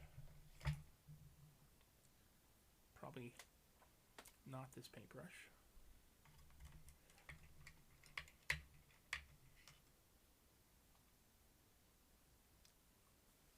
Not that one either. So I have this this rack of paintbrushes and tools that I keep here on my desk, and this is by Tabletop Armory. You can find them on Etsy. My club uses a lot of their products. You can get wall templates for as cheap as like $2. They do measuring sticks for $8 to $10 a set. $10 if you want to have your own logo engraved into them. And so we have our club's logo custom engraved into our some of our sticks and things. And you can get and these stick sets are $8 to $10 for 3 through 10, and then there's also 11 through 14. We also use flags and proxy bases and things like that from him, and they're all super cheap and super nice. He's a great guy who'll work with you. He's actually developed some templates for me in the past for both Warcaster and remember the Pagani Lord of the Feast. I had him develop a widget for that for me. He's a real good guy.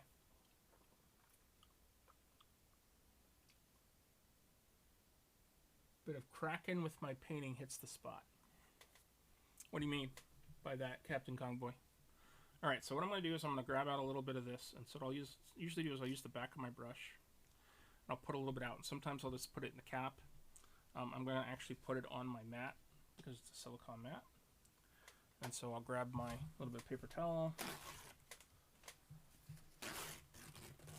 Alright. I have a paper towel roll under my desk, which is nice. Wipe this off.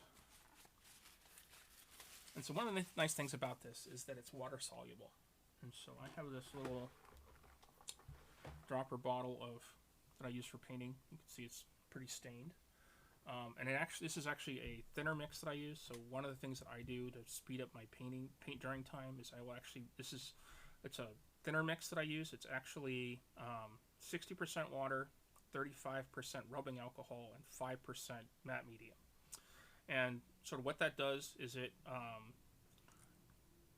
thins my paint with a layer, thins my paint, but also increases the dry time a little bit. And so I know it's weird. It sounds weird to do that, but especially it helps with like washes, and you can actually paint much more quickly. I wouldn't recommend it for everybody, and you definitely have to get used to it. And also, if you're a paintbrush licker like me, get used to tasting a little bit of alcohol. The other problem is that matte medium forms a skin really easily if it dries, and so after these bottles have been old for a while, it'll clog this tip up like crazy. And so I'm going to just put a little bit of this in here to thin this down a little bit. So what this does is what I'm doing here is I'm making this putty a little thinner and easier to work with. It becomes more of a and this is a texture paint. So what I'm going to do here is I'm going to take this and I'm just going to slap this in here, and I don't mind it getting up onto the wood. I'm actually planning to do a little bit of panel scribe etching into the wood to create some wood striation. I'm just sort of slopping this on, getting this all over.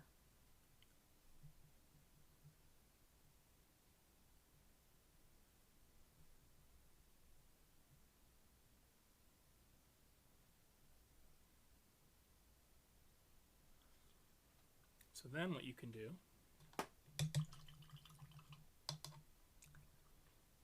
come in with a little bit of paper towel and wet it. I'm just going to dip this in my paint water that's sitting right here. And because this stuff is water soluble, you can just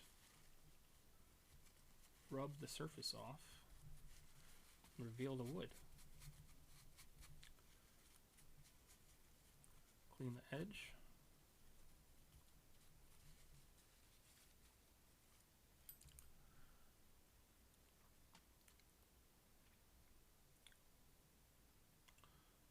And just keep touching it up until you get to a point that you like it.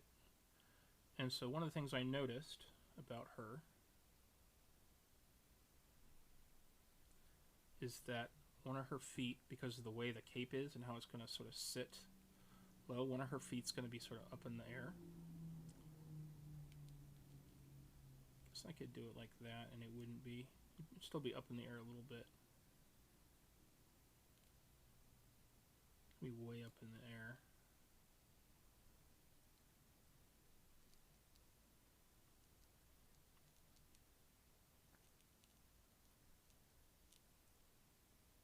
You know what I could do?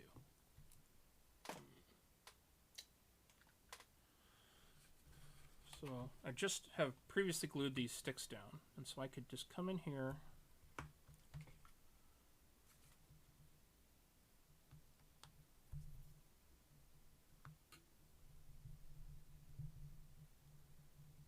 peel some of this layer off.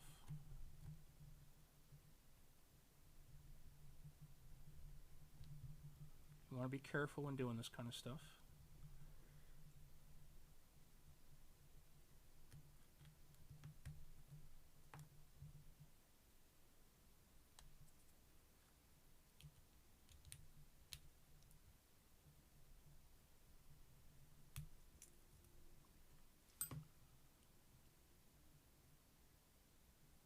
There we go. If I get that down a little bit more, I can have that seat a little better.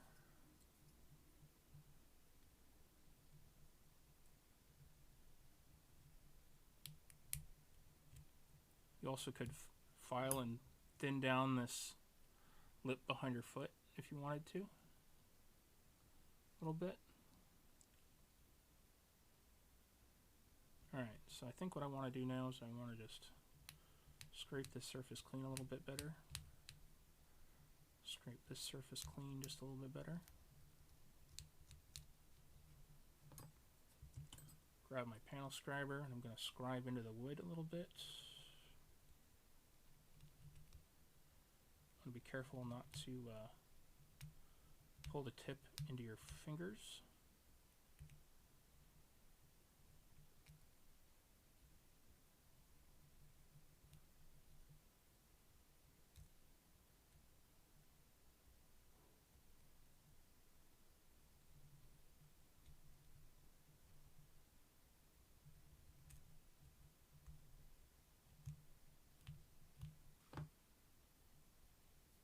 Alright, so take a little bit of glue,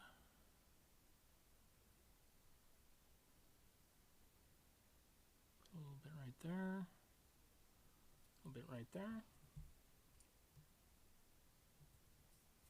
Let's see, I'll get with you guys in a second.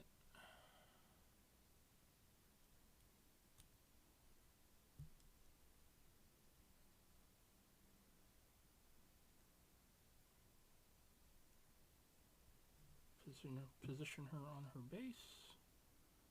Put a little Insta-set on it. 1, 2, 3, 4, 5. There we go. There she is.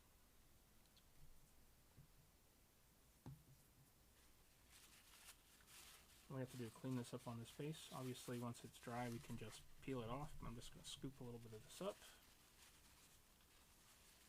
Paper towel.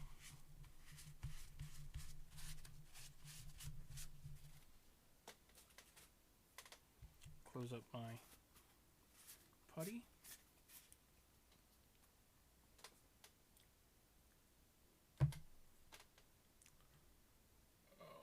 brush.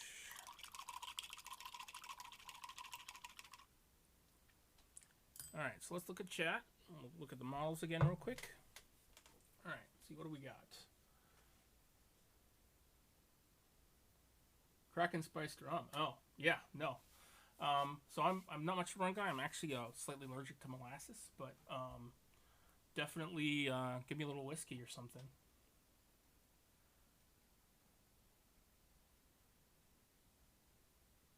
So you didn't care for the...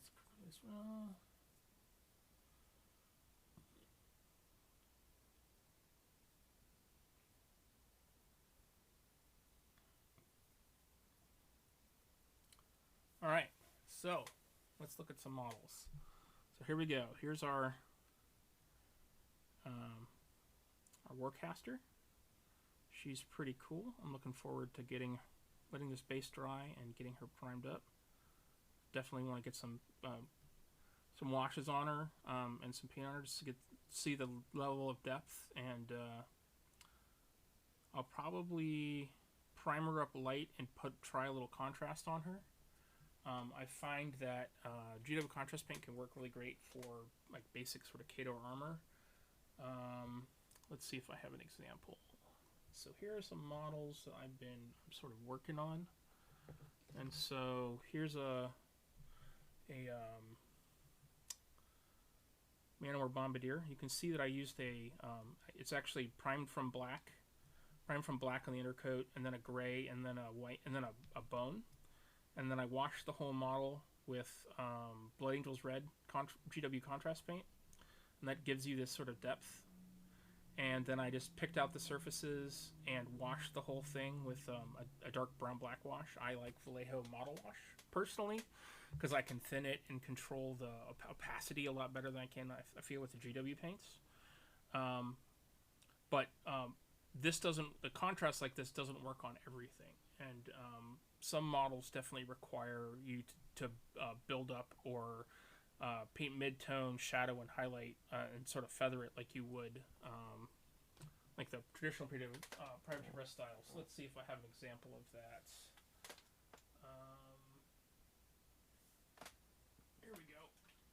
So this is an Airness Continuum light jack that I've painted in the past. And so you can see I basically painted the mid-tone. I actually experimented something with this because I wanted it to be sort of bright and almost neon. And so I actually highlighted it up, and then right before doing the final highlight is when I shaded it. And so it creates a much better contrast to the model. And this is when I was talking about 3D printed inserts. This is actually an insert that I sculpted and printed up on a plastic. It's just on a normal PV Privateer plastic base. But this is one of my inserts that I made. All right, so here she is, looking good. So definitely what I'm going to do with her is I will obviously paint her up, finish her base. I'll probably do some snow on these guys' bases and experiment with that. About a third or so of my Khador army has some snow on their bases. They're almost all on trench bases like this, either resin ones or ones I've made myself. Next up is the Great Bear. So this model is pretty cool. I definitely think this arm is pretty heavy, and so I definitely want to play around with. I might like put a post in here and then and drill a little hole in the leg so that it has a little bit more support, has a second spot of support. Definitely it sits well and locks in well, but it can very easily turn down, it looks like. I probably have a little too much glue in this join, and I'll probably need to clean that up a little bit, and that might help out some. But this is probably the heaviest arm of any of the jack kits, and so it's a little bit more turny than some of the stuff they've shown off. But I definitely might just do a post with a hole, and that would solve that problem and give it some added strength. But still, if this had been one of the metal heavies, this arm would have been like down here. So yeah, but yeah, I definitely like this kit. I'm definitely looking forward to getting this guy and the other jacks on the table. I'll probably, in the long run, play with 2 of these and 1 of these to start, once I get my starter box in November. I've already pre-ordered it. And so here's the Direwolf. He's definitely, believe as Dragon Master said, is definitely a medium jack. But yeah, he's nice looking. There we go. So there is our starting battle group on the tape. Definitely gonna work on the heads, look at them, glue them in, finish their bases up, get the other magnets in the arms, report those issues I had with the Direwolf to Privateer Press, and I'll be posting pictures of these either later tonight or tomorrow, and I'll get them primed up, and I'll probably paint her myself, just because I'll probably need to take my time with her because of how soft some of the detail is. But I definitely expect me to paint one or both these jacks on stream in the future, and I will definitely announce that ahead of time. Thank you for joining me today. This has been Jay with 24 Hour Miniatures, and thanks. The conversation was great. It's great having people here to chat with, and I'll definitely catch all of you later. You can reach out to me on Twitch. I'm on Instagram at 24 Hour Miniatures. I'm on Twitter at 24 Hour Miniatures. You can get me on Discord as HuronBH or 24 Hour Miniatures in some forms. You can look me up on Discord. And also on Facebook, I'm J. Andrew Powell, or you can look up 24 Hour Miniatures. I have a Facebook page for that as well. All right, guys, thank you very much, and I will catch everybody later.